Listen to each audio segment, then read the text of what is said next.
రాష్ట్రంలో law and order పరిస్థితి దృష్ట్యా తెలంగాణ పోలీసులు కీలక ఆదేశాలు జారీ చేశారు. ఇకపై తెలంగాణలోని షాపులు, ఇతర వ్యాపార సముదాయాలు రాత్రి 10:30 నుంచి 11 గంటలకల్లా కట్టేయాలని స్పష్టం చేశారు. రాష్ట్రంలోని శాంతి భద్రతల పరిస్థితిపై సమీక్ష అనంతరం సీఎం రేవంత్ రెడ్డి సూచనల మేరకు ఈ ఆదేశాలు జారీ చేస్తున్నట్టు తెలిపారు. ఇటీవల కాలంలో నేరాల తీవ్రత పెరిగిన దృష్ట్యా ఈ నిర్ణయం తీసుకున్నామన్నారు.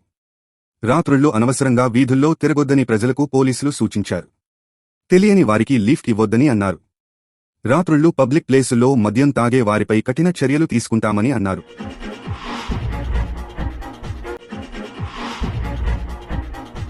పోలీసుల ఆదేశాలపై వ్యాపారులు, ప్రజలు కూడా తీవ్ర అభ్యంతరాలు వ్యక్తం చేస్తున్నారు.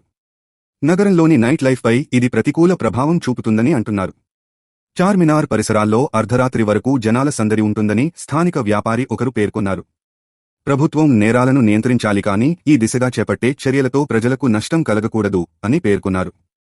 నగర ప్రజల అభిరుచులు మారుతున్నాయని, సాయంత్రం వేళల్లో కుటుంబంతో సహా విహరించేందుకు ఆసక్తి చూపుతున్నారని మరో వ్యాపారి అభిప్రాయపడ్డారు. షాపులు మూసేసే సమయంలో అనేక మంది కస్టమర్లు హడావుడిగా షాపులకు వస్తుంటారని, కాబట్టి అర్ధరాత్రి వరకు షాపులు తెరిచి ఉంచేందుకు అనుమతించాలని అన్నారు.